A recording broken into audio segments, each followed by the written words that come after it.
Des fermes isolées et des routes de campagne paisibles, voici le paysage de ce qui pourrait devenir un jour le 51e État américain. Scott milite en effet pour que son comté et 4 autres fassent sécession du Maryland pour former un nouvel État, le Maryland occidental.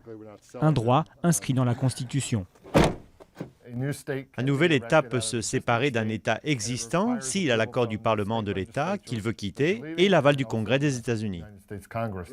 Port d'armes dans les lieux publics, aucune assurance santé obligatoire et gouvernement à minima, l'État envisagé par Scott est le rêve des conservateurs américains.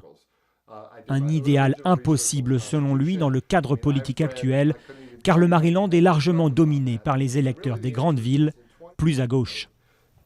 C'est de l'esclavage politique. S'ils ne nous laissent pas partir pour former un nouvel État, ils nous disent en gros qu'ils vont continuer à nous opprimer et on ne peut rien y faire car nous n'avons pas le poids électoral pour changer quoi que ce soit. Cette impuissance politique rendra difficile, voire impossible, un aval des autorités pour se séparer du Maryland. Mais même s'il voyait le jour, le Maryland occidental rassemblerait une population de plus en plus à la marge dans l'Amérique du XXIe siècle. Il y a de moins en moins de jeunes dans ces zones rurales. La population est de plus en plus blanche et souvent âgée de plus de 55 ans.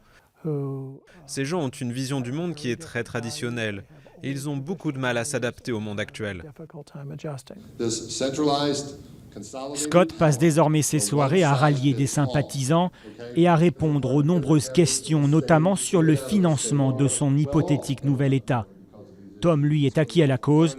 Il affirme vouloir envoyer un message fort à la classe politique.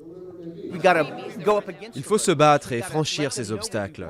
Nous devons leur faire comprendre ce que nous voulons, car pour l'instant, je suis gouverné par des gens qui veulent m'imposer leurs choix et qui ne m'écoutent pas. Le Maryland occidental n'est pas le seul prétendant pour devenir le 51e État.